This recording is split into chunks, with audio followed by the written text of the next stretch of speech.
want to, but I will. Hello, I'm Shannan Harris. Thanks for tuning in to Window in Wilmington. On today's show, the Community Education Building is now accepting applications for the new schools that will be housed there, and we'll tell you how you can enroll your child for the upcoming school year. We'll also have a rundown of the Summer in the Series Park. The 26th annual DuPont Clifford Brown Jazz Festival is around the corner, and we'll tell you about this year's lineup. And Parks and Rec has a new summer program with track and field specialist Antoine Maybach, and we will tell you how you can get your kids enrolled in those programs. But first, and this is a Window in Wilmington first, Governor Jack Markell is here with us. He has unveiled his proposal for economic development incentives and other benefits that will help revitalize downtown areas in Delaware cities. The governor is also working to ensure students who would succeed in college are able to go while ensuring students also have the option of pursuing an accelerated career path that starts right after high school. The governor joins me now to tell us all about it. Hello, Governor. How are you? Fine. And this is truly a first. Are you happy to be here? I'm delighted. Yay. I'm glad you said you better say that. Thanks for having me. So let's talk about some of the great things that you're doing in the state of Delaware.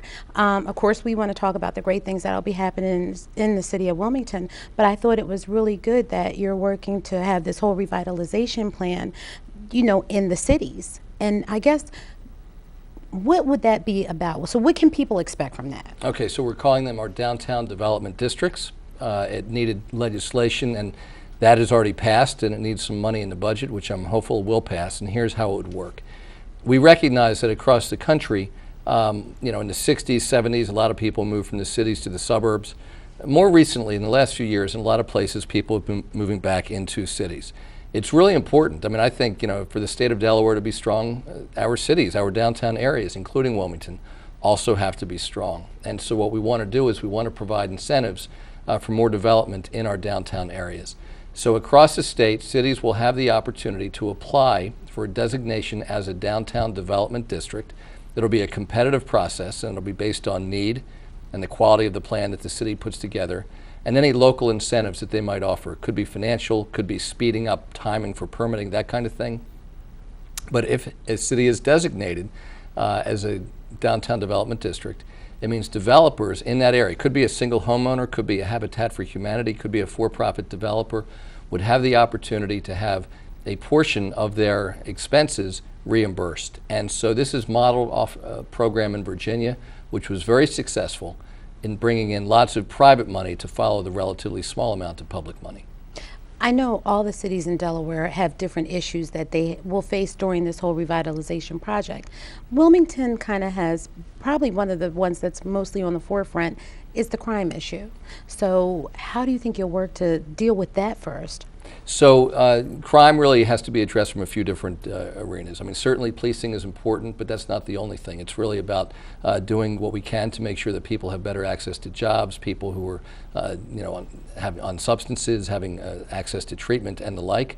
But we also believe that if we have more people living in the city, it can make a huge difference in terms of encouraging restaurants and retailers and the like to open up shop. And if you look at Wilmington now, you look at Lower Market Street, 10, 15 years ago, a lot of it was boarded up. Now all those apartments are fully occupied. There's retail that's opened up. It's really actually very exciting, the riverfront as well. And so Wilmington and other cities will have an opportunity to apply, not to designate the entire city as a development district, but they'll have the opportunity to designate a particular place, and that will be up to Wilmington and to the other cities. Well, since you're the governor, let's just ask you, if you had to pick something to put in Wilmington, what would you like to see coming to Wilmington? I think what's really most important is to get people living here and working here and shopping here and the like. But how that is going to be arranged is really up to the local municipality. We're not trying to dictate how the municipality should put together their own development plans. But I think in the end, what they'll have in common is to get more people living, working, shopping, eating out, for entertainment and the like in our downtown areas. Now, I know you said you're not trying to dictate how they should put together, but will there be some kind of plan in place maybe to guide them? There's an application process which they'll fill out, but we are really not trying to prejudge what the best plan is. We think the people who live in a community are going to have the best ideas about what kind of development should take place, as opposed to trying to determine that at a statewide level. That would be a mistake. We have to review all the applications and make some decisions, based on the items that I talked about before, need, quality of the plan, and the like. But in terms of the contents of the plan, that's really best left to the local areas. Now let's talk a little bit about the school, Yeah. because now that's a great issue, and we've been on a big educational campaign here at WITN, and I have to ask you, while the state's dropout rates have improved as a whole, Wilmington's still kind of a little bit behind the eight ball.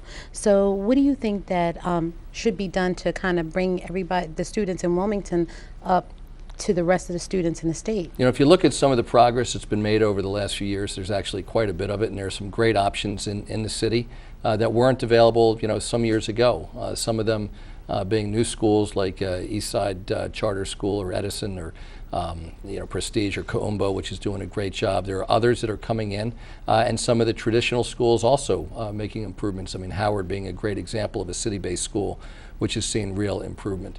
But we're particularly excited about the work that's gone on in terms of early childhood education. And over the last couple of years, significant increase in the number of low-income children across the state, and including in Wilmington, who are now attending the highest quality early childhood centers. And that's really a game changer for them. Lots of improvements in the K-12 system. And then at the college side as well, we had an initiative this year, we called it Getting to Zero, where we wanted to make sure there are a lot of students in Delaware and across the country who would be capable of succeeding in college but who never apply. Maybe because they come from a family where it's not within the realm of experience, maybe because they think they can't pay for it. And we had a really aggressive program this year to get those students who could be successful to apply. They did. In fact, every high school senior in Delaware who was on track to graduate, who based on their SATs, it was determined could be successful in college, did apply this year, and we're excited about that. But we're also excited, we realize that college is not for everybody. And so we're doing really significant work as well to provide more students with opportunities when they're young to get exposure to the workplace, and that's also very important. And that is helping them when they're young builds the foundation, and I guess kind of helps them along in their career in school. Well, it does, and I just visited recently with a number of students. They happened to go to William Penn, and I met a bunch of others who went to either McCain or Dickinson. But Del Castle was participating as well in a program collaboration with Delaware Tech, where these high school juniors and seniors were learning about you know, building electrical you know, items and learning about manufacturing and learning some of the soft skills about how to apply, you know, how to apply for a job and how to dress for success and these kinds of things, how to look somebody right in the eyes and shake their hand and, you know, and be respectful. And these kids were terrific, and they were really appreciative of this opportunity, and it just makes it more and more likely that they'll find job opportunities themselves. Delaware has changed since I've been down here for 16 years now, and it's really changed a lot. And you know, I guess you have some accomplishments that you're really proud of, right? Well, certainly. I mean, I think, you know, but it's never, for any politician, it should never be about them. I mean, you know, the only thing that matters is whether we're making life better for the people who live in our state. And so for us, it's really very simple. It's about creating more job opportunities. And we have, in fact, over the last 16 months, every month for the last 16 months, job growth in Delaware has been better than it has been across the country. Our unemployment rates come down, not far enough, but we're making certainly good progress. It's about continuing to improve our schools, working with the very talented educators across the state to continue to improve schools, and recognizing that we have some issues. For example, we've put some proposals forward on criminal justice reform, recognizing that you know, there are a lot of people who are behind bars who, you know, perhaps could be better off and really not a danger to society if they were out and productive and employed and the like. We spend an awful lot of money, $270 million a year, on correction in the state. We've got one of the we have an incarceration rate that's higher than the national average in a country whose incarceration rate is one of the, you know, is higher than the world average. But that doesn't necessarily make us safer, so we have to be a lot smarter about how we spend that money. Governor, I have to ask you this. How do you work to convince the folks downstate that Wilmington is worth investing in by the state? I think people understand. I mean, Wilmington certainly, you know, the state's biggest city by a pretty significant margin, the center of much of our commerce, and I think people understand that to have a strong Delaware, we need to have a strong Wilmington, just as we need to have a strong, you know, Dover and other cities as well. Now, before you go, I want to make sure people are clear about the scholarship program. So, the scholarship program, what do folks need to do if if they have kids that are in schools that are interested in finding out about it? So we expect every high school in the state come November will have a college application month where the counselors will be prepared to work with kids. Last year we had hundreds of volunteers from across the state who sat down with students as they filled out their college application form, and they sat down with families as they filled out their the financial aid forms. So it's important for families to recognize that assistance is available, and we just need to continue to do a better job of making sure they have access to that information. And the great thing for everybody to remember about the revitalization projects in all the cities in Delaware. Yeah, we're excited about the potential. I mean, this is a wonderful state, a great state. I've met a lot of people, for example, who have moved here from other places, maybe Pennsylvania. A lot of people coming from New Jersey because of the lower taxes and the quality of life. That is true. It is. It's very true. Even though that's a nice state too, but a lot of people coming here from throughout the region and around the country, recognizing all that we have to offer. Well, here. you can laugh because I told you that I tell everybody that Delaware is a great place to live because of what? What did I tell you? You know. Well, the taxes. You mentioned and your the tax. money goes further. Yeah, and the quality of life. Yeah. Yeah, it's a wonderful place. You made me laugh at that. He's coughing Oh, over I there. know We he is. listen. I was trying to get him to cough. You did. It's going to fall out now and start flopping on the floor.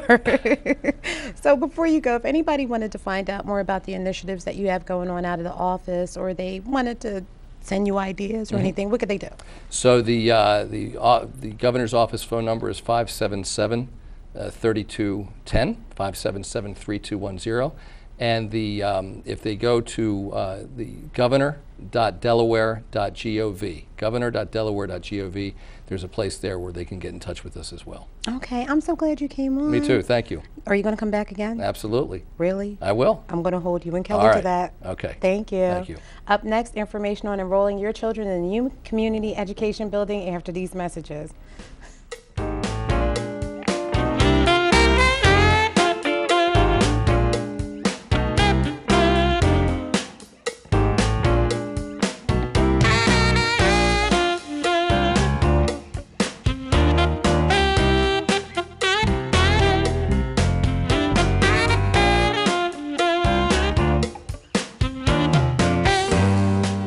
Walkers, runners, and bikers can bring the family to Habitat for Humanity's signature fundraiser, Habitat in Motion, a walk, run, and biking event held on June 14th in Bellevue State Park. Participate on foot in the 5K or by bike, where cyclists will have their choice of 25 or 50-mile trails. For more information, call 302-652-0365 or visit habitatinmotion.org. GED Pep Talk Center. Jerry Stiller speaking. Your level 7 in-your-face pep talk. I can keep pushing. Believe me, I'm good at it. Once you've got your GED diploma, you'll feel so good about yourself. You tell him. Mr. Trejo, can I transfer this guy to you? He needs something a little more Persuasive. yes. Whatever motivation you need, we've got a pep talk for you. Get your GED pep talk and find free classes at yourged.org. Today, school kids rely on the internet for so many things: homework, math, research. But what about kids who don't have internet at home? Hello, I'm Theo Gregory, Wilmington City Council President. The internet is essential, as many as 80% of low-income families do not have access at home, including many right here in Wilmington. So help bridge this gap by supporting local broadband adoption programs. Let's get more students and families connected to the power of the internet.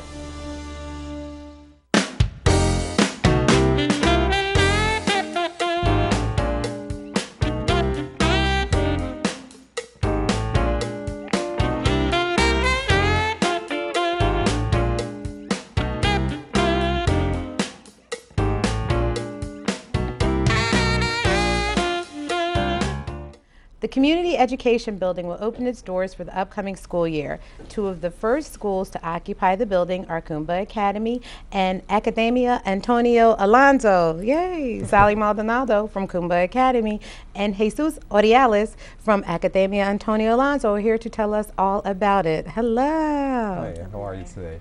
I'm doing good, and you guys are doing even better. That is right. Yeah. Great new building. Absolutely. Yeah. 2 new schools moving in.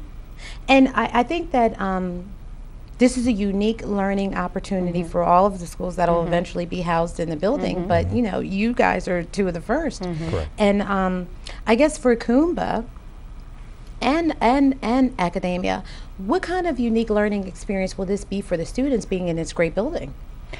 So we are super excited to be able to move into the CEB space. We have been in our location of 519 for 12 years. It's a lovely building, but we're really looking forward to have more resources on site for our students. So for us, one of the great changes is there's going to be a fantastic new library that's going to be a shared space in this co-located school. We're going to have a beautiful atrium that our students will have access to for indoor recess, and we're going to have a really strong partnership with the Walnut Street Y, so our students can use that facility for PE space.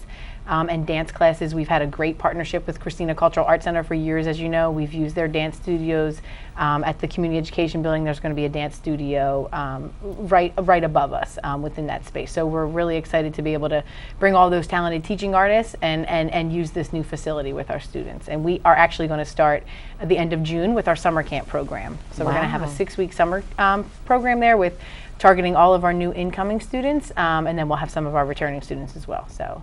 That's great. Yeah, countdown is on. And, well, in addition to that as well, you know, we have the tremendous opportunity being a new school of moving into a building where, you know, Kuumba will be there. We're both part of a same network of schools as well. So, you know, it's a tremendous opportunity for us to use our strengths and, you know, just for the benefit of the community as well. So that is really great. Now, I don't know if people understand that Academia is not just a Hispanic school. Correct.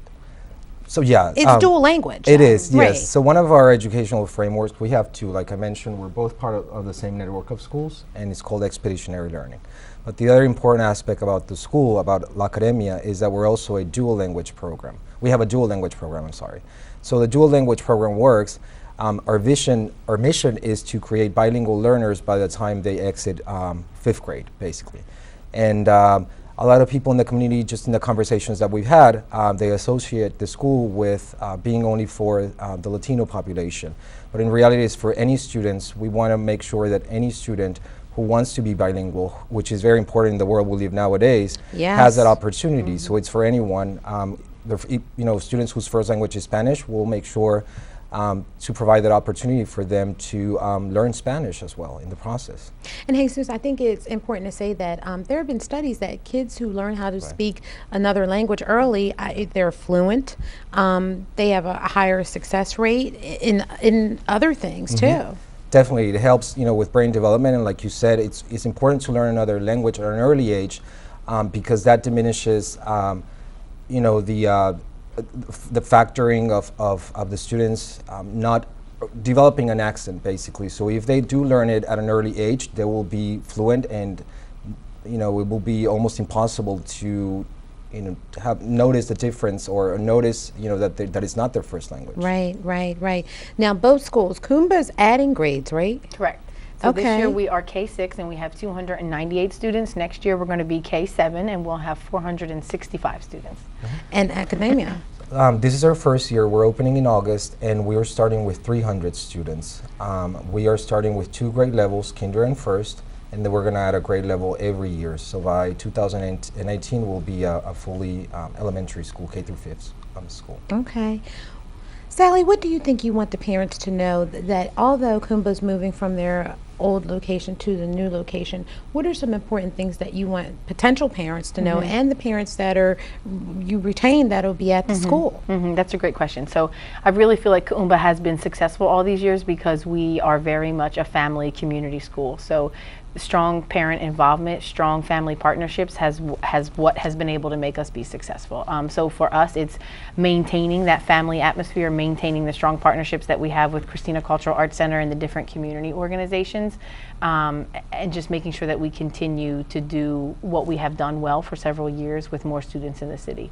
So we're looking for, as we expand, to have more parents be involved in our process. We have parent volunteer hours. We encourage all of our parents to spend 30 hours in the school year at the school volunteering in some capacity. So we really just want to strengthen those partnerships and be able to have opportunities for our students and parents to collaborate with other schools as well. And Jesus, being the new school, what do you want potential parents to know?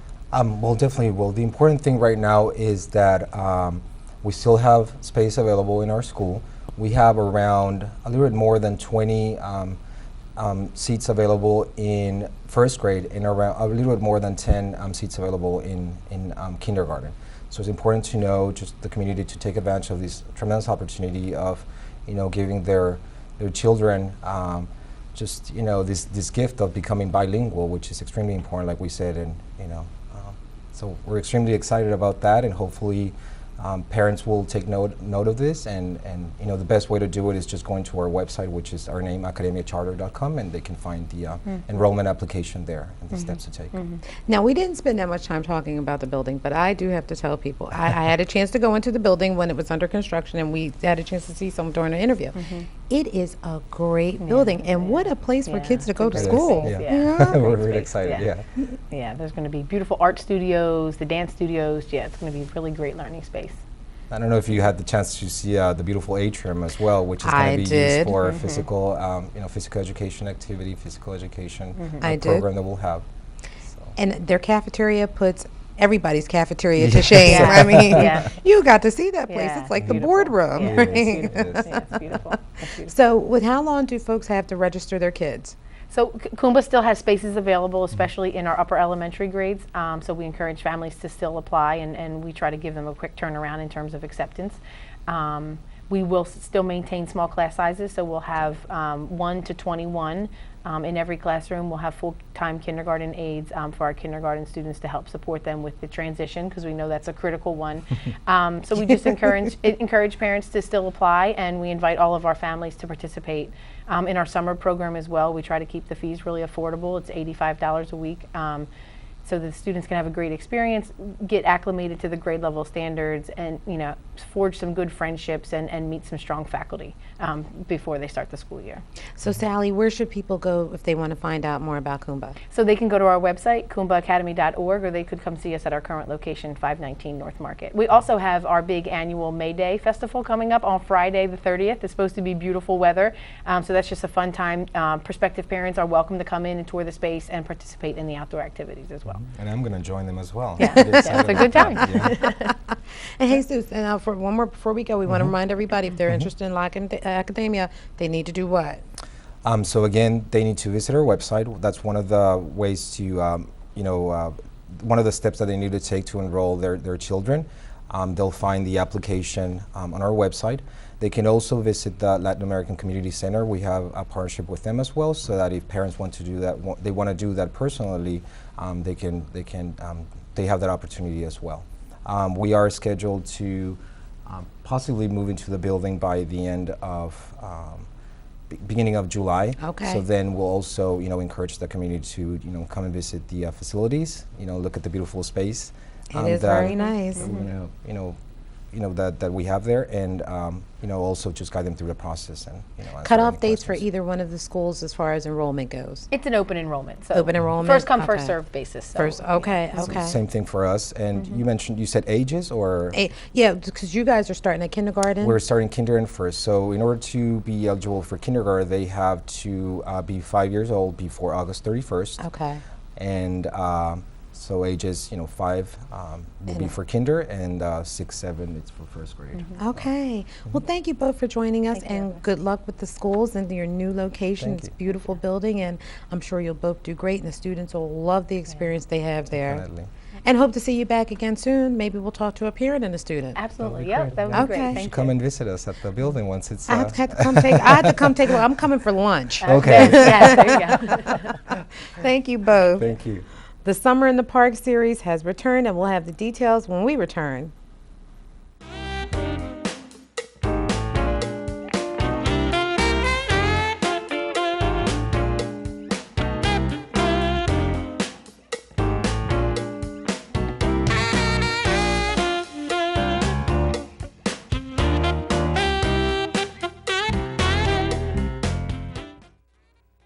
We are your Wilmington City Council, and we're also your neighbors. We're asking you to let us know about your community events, achievements, concerns, and issues. That's why we created a special email address that will connect you to all of us in City Council. Drop us an email about things going on in your neighborhood with Community Events 22 at wilmingtonde.gov. That's Community Events 22 at wilmingtonde.gov. You wanted to be a teacher when you were little, but things changed. Teaching didn't seem that cool anymore, so you decided to become something else. But what would your 12-year-old self say? Amazing things are happening in teaching, so it's time to put it back on your list. Don't try to convince yourself otherwise. You had it right the first time.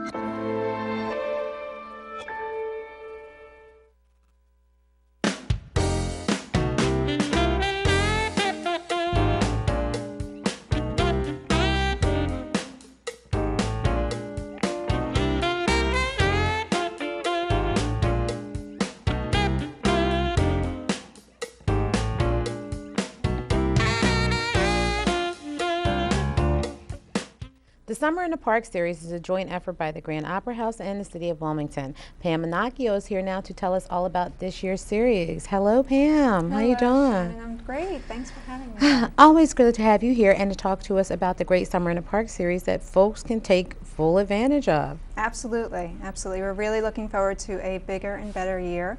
As you know, the Grand partnered with the City of Wilmington last year to launch our pilot program in the neighborhood parks, and at the end of the summer, we had presented 70 different events over 8 weeks. I didn't know it was that many. My goodness. 70 events over 8 weeks. About 2,200 participants, residents from the communities came out and joined us. So this year we're doing 9 weeks. We have 10 parks that we're going to be in every week. And so I currently have 99 events on the schedule. Wow. So Pam, how do you find these? What are these events? It's not just all like musical, it's like performance art and everything, right? All different types of arts, yes. We've got music acts, we have theater, dance, modern dance, ballet, hip hop, several theater acts with the Shakespeare Theater Festival. The Wilmington Drama League will be coming. Opera Delaware is coming back. And we're looking at some of the great events now that were happening in the parks, and it looks like they're getting a little exercise. Yeah, that was Pieces of a Dream last year, doing a modern dance workshop first. They'll teach the kids some of their dance moves, and then they'll do a short performance for them. And it's great to see that it's not just, this is literally for everybody. These kids are involved. They're getting out, they're doing things, you know, right. We have something for everybody. From the toddlers, little kids come out and do little arts and crafts projects with puppets and painting, make some jewelry and bring it home with them. So there's always something for every age. Teenagers can come out. We've got some DJ classes, learn how to DJ, learn how to do hip hop. I might come out for that one. there's something for everyone, and even the adults. One of the favorite events last year was steel drum programs. Both Atiba and Carib does a steel drum band and lessons, and Delaware Steel also provides lessons. So when you see the adults get up there and they learn, you know, where their notes are, and they're given a little pattern, and then they all play together and actually perform a song together. Well, and steel drum sounds so nice too. Awesome. It's a great sound. Wow. So how do you decide, how do you pick these events? Well, I have put out an RFP to the community, the artist community, the network that we have, and ask people to spread it out as far as we can. And so I've gotten the proposals in from the artists, and they propose their activity. Each one of them is an hour long. They put out their fee. Every artist gets paid, and you know, I just put the schedule together once those are all collected. So what are some of the great artists we can expect to see this year? I'm sure steel drums will be back. Steel drums will be back. Delaware Steel and Atiba Fields. We have a couple of some big bands with First State Symphonic Band and Diamond State Concert Band, so some bigger acts coming in. Some of the usual, the visual arts ones are wonderful. Delaware Art Museum and DCCA. Eunice LaFate is a great folk artist.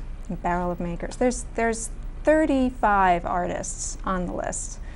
So I could go on and on. All right. What time do the series typically start? Okay, so Each week, last year we kind of popped up all over the place during the summer. This week we have a steady schedule. So of the 10 parks, there will be a program, they'll have the programs in their parks at the same time each week. So Monday through Friday at 9:30 to 10:30 in the morning, or at 12 to 1 in the afternoon. And then every week we'll also have an evening program. So that might be in one of those parks or a different new venue that we're trying out. Right. We're trying out some new spaces this year, including Old Sweets Church, Okay. Michael's Playground we haven't been to before, Woodlawn Flats and Union Park Gardens. So we're trying to broaden our reach and get to different parts of the city that we didn't get to last year. And we want to make sure that people do know that some of these artists are local.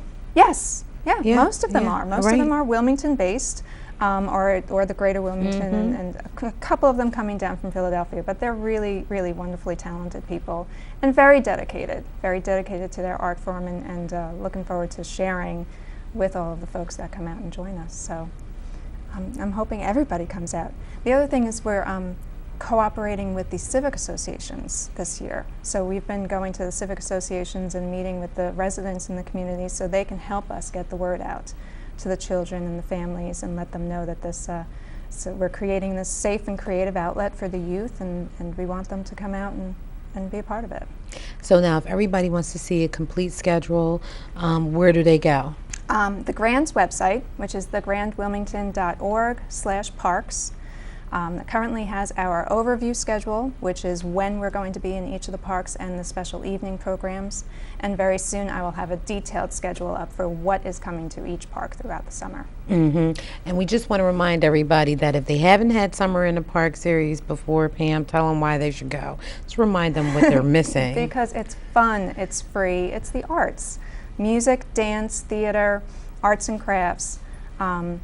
It's a great time to share with your kids. If parents can come out with their children, it's a wonderful moment to share. How many of the events this year are going to be interactive?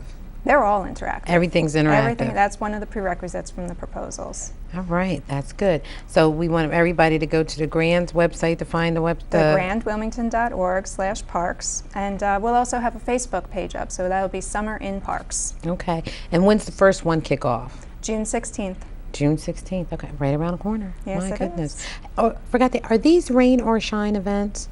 They are not. They are scheduled pending good weather conditions. If they have to get canceled, we'll get the word out by social media and through all of the networks and people that we talk to. But and then if we're able to reschedule, we'll try to. And also on your website, it does say next to each event that they may be subject to change, depending weather, right? Right, pending the weather. And in a lot of the parks, we're looking for indoor venues so that if there is rain, we can just move it inside and invite people to one of the community centers or a church or a facility that's in the area. Okay. So we're going to try not to cancel them. I think that's a good idea. Keep it going. And we also want to remind everybody while they're on the website checking out the Summer in the Park series, they need to check out the other things happening at the Grand. Absolutely. We've got some really great concerts this summer, and also Summer Children's Theater is another opportunity to bring children out for an arts activity, and it's also free. And we've got 4 shows at the Grand this summer. And again, we work with our local arts organizations. We're presenting Wilmington Drama League and Delaware Children's Theater, and a group called The Reggie Show, which is going to be a lot of fun. But we also have an opportunity for kids to audition and be in one of the shows. Missoula Children's Theater comes in, and on July 28th they will hold auditions at the Baby Grand, and those children that get into the show will rehearse all week long. On Monday, rehearse all week, and then on Friday they present 2 performances of Hansel and Gretel. So really? That's great. That's for all school-age children. Okay, so school-age kids get to. So where do they need to go to find out about the auditions?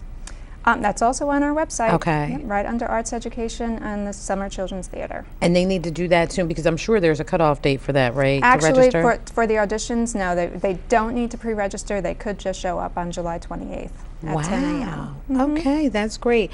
I think they need to be prepared with a song and a dance. No preparation necessary. Missoula is really great the way they just put everybody in a circle and kind of have these little exercises where they they watch, what a kid's, what they can do verbally and emotionally, and how they present themselves, and then they pick their cast. Up to 60 kids will be selected. That is great, really nice. I didn't know that. Yeah, that's so I hope fun. everybody checks that out, and they can find out all that information on the Grants website. Thank you.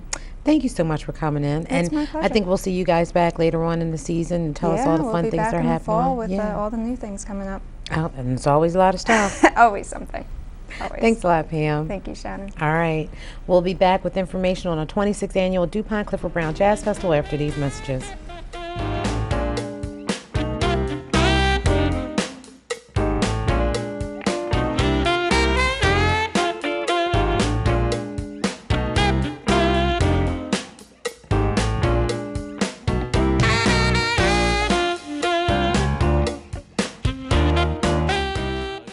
In the housing projects of Cleveland.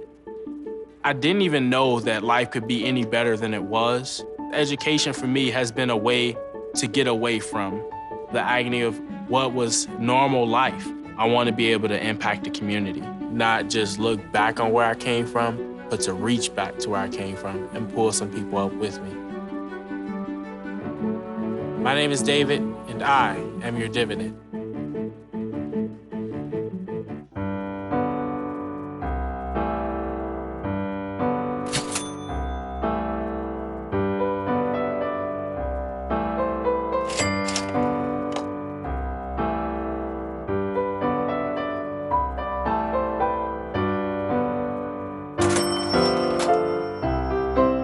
Accidents happen.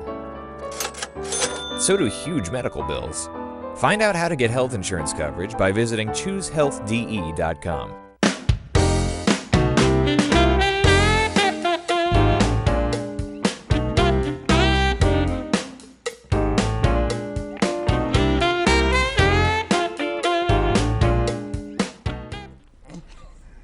The 26th annual DuPont Clifford Brown Jazz Festival kicks off on Wednesday, June 18th and runs until Saturday, June 21st. Yes. Right. And Kenny Briscoe is here now to tell us all about the fun-filled, well, it's like a week, right? Yeah. Yeah. Because it's a week, it's stuff before. From Wednesday to Saturday. Well, that's kind of like a week. Yeah, it's a good time. Okay, so what's going on with this year's Jazz Festival? Well, it's the 26th, and I'm always excited around Jazz Festival season. We always have additional events outside of just the great performances on stage that we actually offer for the festival. It's a free festival, largest free festival on the East Coast. We try to be strategic because there are a lot of jazz festivals around the area, but most of them have ticket prices of $60, $80, $90. Or we'll bring you, Class A talent for free, which is one of the wonderful things about Wilmington's Clifford Brown Jazz Festival. This year, it goes from Wednesday to Saturday. We'll start with our Straight Ahead Jazz Night, which has always been Wednesday. Diane Shore, Lynn Riley. We'll move throughout the week with the Latin Jazz All-Stars. On Thursday, we have Amel LaRue. She's kind of a neo-soul artist. I know that she's from Groove Theory. Absolutely. Listen. So we want to make sure we appeal to a larger demographic. And then we have Mindy Abir, who's awesome. So we have a ladies' night on Thursday night. And then on Friday, actually, I have to look who we have on Friday. That's okay, but look, I want to ask you about Amel LaRue. Okay. So what made you decide to get her? That was really interesting. Well, she has kind of a jazz sound, but more importantly, the Jazz Festival, I really like it to be enjoyed by everyone. And last year we had Layla Hathaway. We want to bring an artist that is not necessarily traditionally jazz, but attracts a jazz-ish crowd, because there's a younger audience that lives in Wilmington. We have a lot of young professionals moving into the city, and we want to make sure the Jazz Festival offers something for them as well. I mean, it's a signature event for the city. There's sometimes 7,000 to 8,000 people in the square, and we want some of those new transplants and young professionals to come out and participate. So that's why we work with Amel, and she's one of my favorite artists as well, too. Did you like her in Groove Theory? I love Groove Theory. Oh, I did too, right. Okay, while you're looking at your notes, I could talk and ask you. So you think she'll sing the Groove Theory song? I absolutely made it clear that I wanted her to sing that song. Oh, she got to sing that song. So that's going to be a good time, too. That's going to bring back some memories, right? A lot of memories. Oh, my God. I thought that was good. I think all of the artists are really good. Yes. But she just stood out to me because I was like, wow. So Amel LaRue? Yeah. So what's different about this year's Jazz Festival, Kenny? Well, we have a couple of things. Well, last year we started the Block Party, which was a huge success. I always felt that after the Jazz Festival, when I used to attend years ago, when the final performance went off stage on Friday, then you kind of meandered around trying to figure out where you would land. You had this large crowd of people in the city that we just didn't have enough destinations places within about a 2-block radius for them to attend. So we created this block party. Block off between 8th Street and 10th Street. There's beer, wine, food. There's another stage with another band. So is this event free, the block party? The block party is absolutely free. We encourage people to, on Friday after the final performance, it's less than a block away, and you'll see another set of entertainment to sit outside and continue the celebration on into the evening. And on Thursday, we started something different this year. We have an event called Sax in the City. And we've been really fortunate to have Delmarva Power come on as a sponsor, and Grey Goose has come on as a sponsor. Really? Yes. The goose will get you. It absolutely will, and it'll get you at Sax in the City too. So the newly renovated library, if you haven't been, you should check it out. They've afforded us their space. So we have all 3 floors. Wow. We have 2 bands. There's a Cuban-based band, Habana Sax, who will be coming up from Cuba for a conference, and they'll be performing not only at the festival, but also doing special performances at the Sax in the City event. We have our local band, Anaya Jazz, who's going to be performing at the Sax in the City event on another floor. And then we have a DJ who'll also be performing. So you get a mix of music, a mixed atmosphere, Grey Goose sampling. They'll be launching or making available some of their new flavors for people to sample at the event. And that event starts directly after the Thursday performance ends and goes on to 1 in the morning. So, okay, for the library event, now that's another free event? No, the library event is a ticketed event. Okay. And actually tickets go online this afternoon so people can purchase them. It's $25. So you can come and enjoy. We can only have a certain amount of people in the library, so it is a ticketed event. There'll also be food. So just to kind of offset some of the costs, and it's somewhat of a fundraiser for City Fest, we decided to do something a little bit different to engage people in a closed atmosphere for the Jazz Festival this year. I think it's going to do really well. We've got a lot of buzz and a lot of people are ready to buy tickets. So Kenny, what about the people that are planning to come to Wilmington on like Wednesday and stay through Sunday? What kind of accommodations are available for them?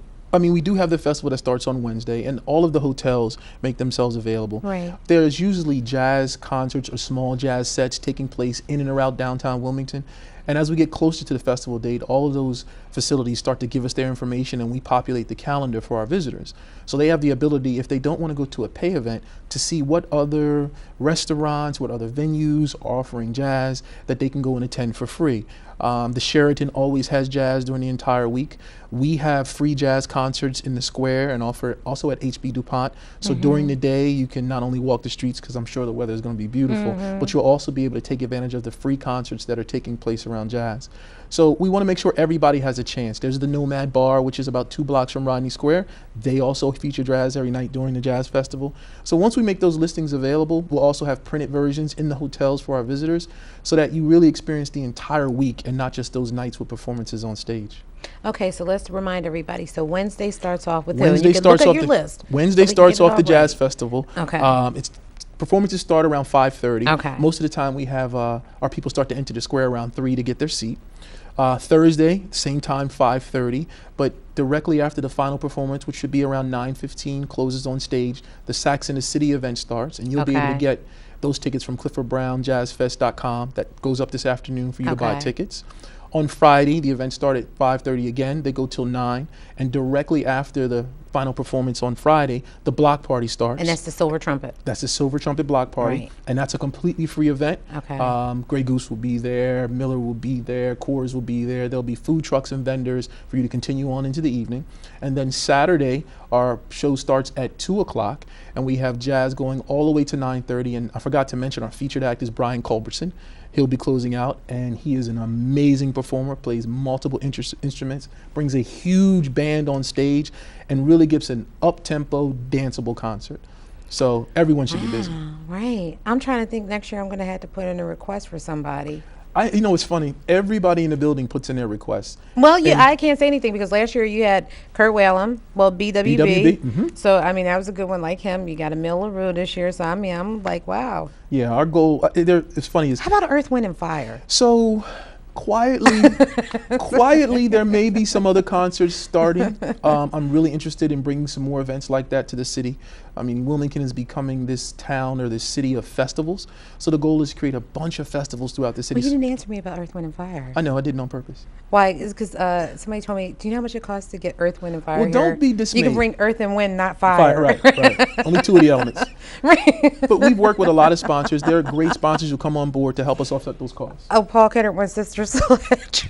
Sister Sledge? Well, so let me say this. Every year, someone from the building gets their wish. Every year. So he gets Sister Sledge? We don't know. I get a lot of requests, and I make sure I try to fulfill somebody's wish. You got one, too? I don't know. Sister Don't Sledge. make me. What about the Weather Girls? She's one? Okay. Just one. Don't That's make me crazy. laugh. I'm crying. That's That's funny. Okay, Kenny, so everybody can go on the website and look for all of the great things that you just talked about. Yes. And find out when everything's happening. They can buy tickets for the library event. Yes, the Sax in the City event. Okay. And go ahead and waste some time for a second while I get myself together. Well, after I I'm mean, crying. don't forget, right after Jazz Festival, we also have the 4th of July. The 4th of July is going to be extremely interesting. We're doing something a little bit different. So Sister Sledge? No. The Weather Girls.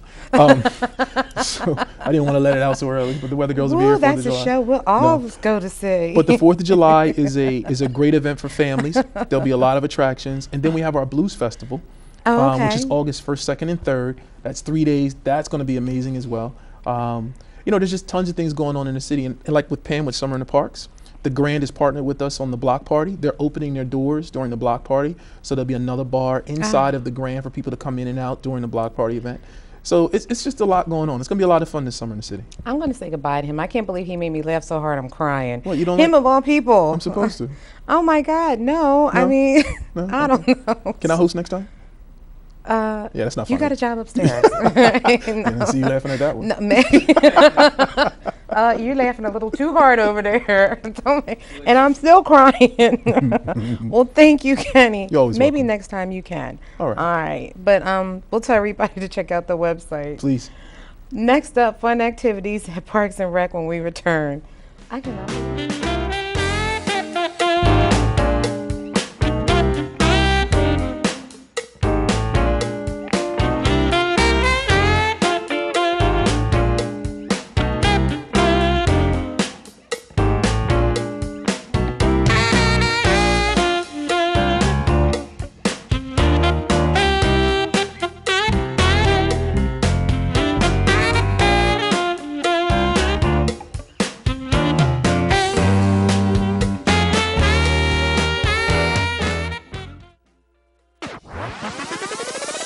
I want my Ed TV.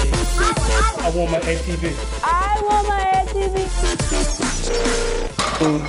I want my Ed TV. I want my Ed TV. I want my Ed TV. Now. I want my Ed TV.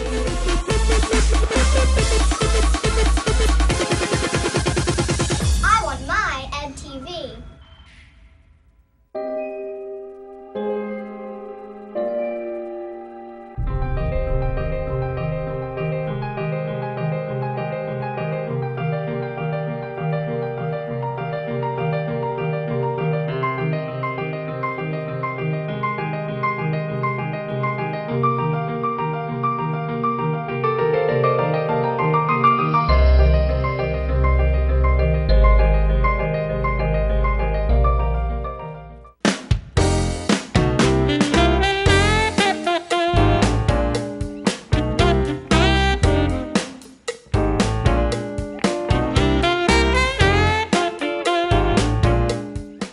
The City of Wilmington Parks and Recreation Department always has fun activities for the entire family. This year, they've added a new component, and Sean Baker's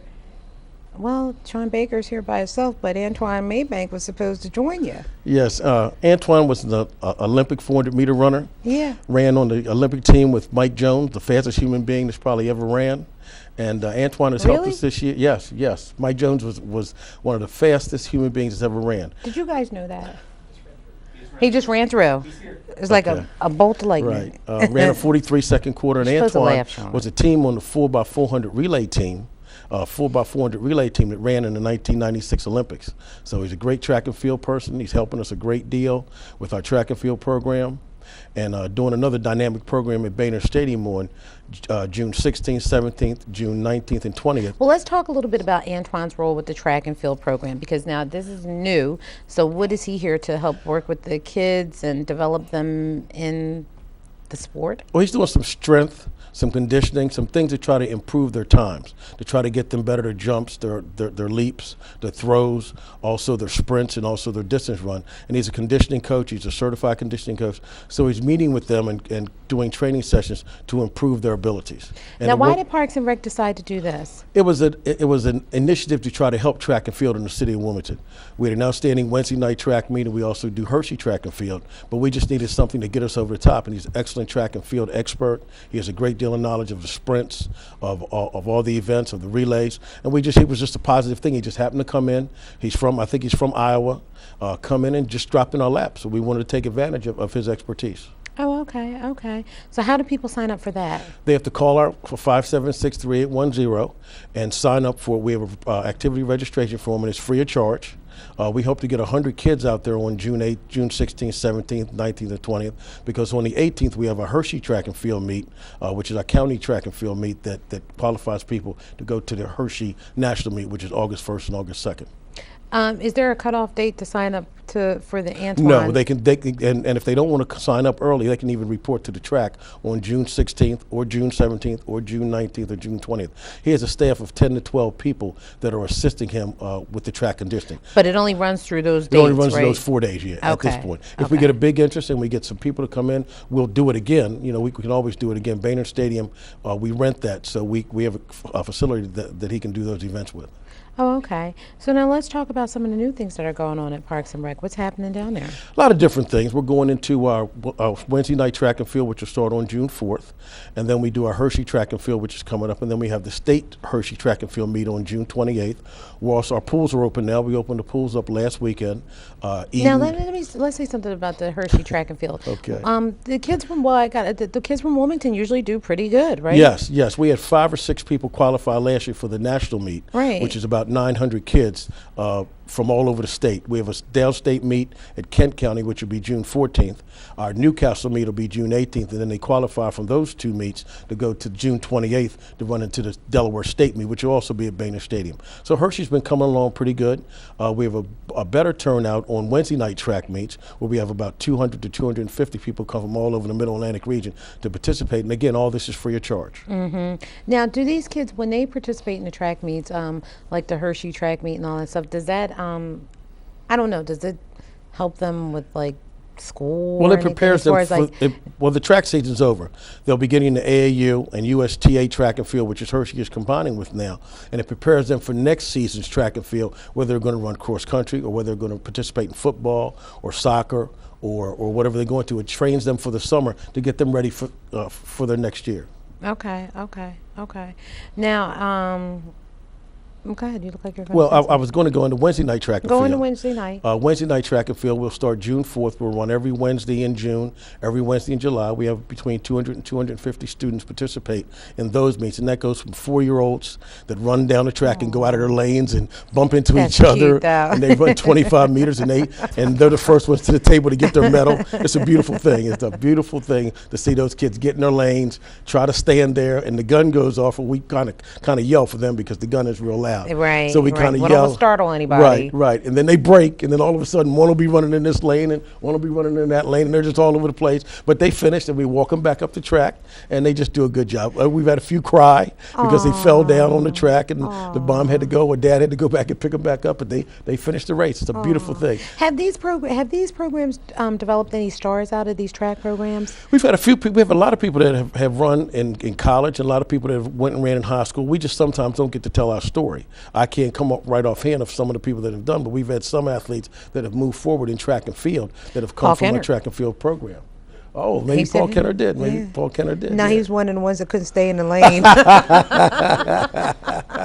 And he fell, you know, and his wife had to come get him. Theo Gregory's daughter went on to throw the shot and discus. Oh, that's right. And She started. Alexis Coppage, up in the city, in the mayor's office, was also one of our track and field participants at our Hershey track and field. I mean, at our Wednesday night track meet. So we have had a lot of people that have run through our track and field meets. Muhammad's daughter did a great job and went downstate and ran at Penn State University. So we have a lot of stories to tell the people that have come through our track program and have moved forward. That's good, Sean. That's really nice to know. Okay, so tell us about some of the other great things happening. We're now opening our pools. Our pools opened last weekend. We had a barbecue and a cookout on Memorial Day weekend on Saturday. Pools? How many? We're opening up 3 now. Okay. And Hicks Anderson will be the 4th pool, indoor pool. Okay. It's open 5 days a week during the day. But then Brown, Eden, and Price's will open up on Saturday. They opened up Saturday, Sunday, and Memorial Day. Then we'll go Saturday and Sunday, Saturday and Sunday. Then on June 14th, they'll open up for full service 5 days a week. They'll be down 2 days, and we'll get you a schedule. You know, schedule's done and complete. What do people need to go to these pools? I mean, do you have to have passes? No, it's free of charge. We don't charge a dime for the pools. They walk in, they have to sign in. Once they sign in, they have to take a quick shower as they walk through the locker room.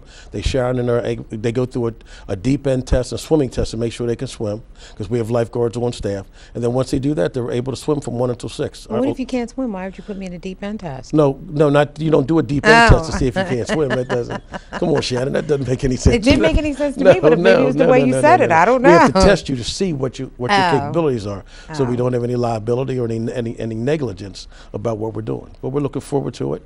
We hope to open up P.S. DuPont this year. I had a conversation with Donnell Green, the assistant superintendent. Have to meet with him to try to get P.S. DuPont pool open. Last year we weren't able to open because of some financial constraints on both ends. So this year we hope to open P.S. So we expect to open 5 pools starting June 14th, and we're looking forward to it. Do you guys still do something with the WaterWise program where it helps the kids to swim, to learn to swim? Central and Walnut Street YMCA will be at our pools at 5 different times. They'll be at all the 5 pools I just mentioned, starting after July 1st. They'll be for 2 days at Eden, then 2 more days at Brown, 2 more days. And those are lessons, And those are lessons, swim lessons. It lasts about 2 hours, and it teaches people how to swim, and it teaches people the hazards of water. Water is a very dangerous thing. As much as dangerous probably as fire, being the 2 most dangerous things. And we want to make sure that people in the city, because the city is surrounded by water all around it.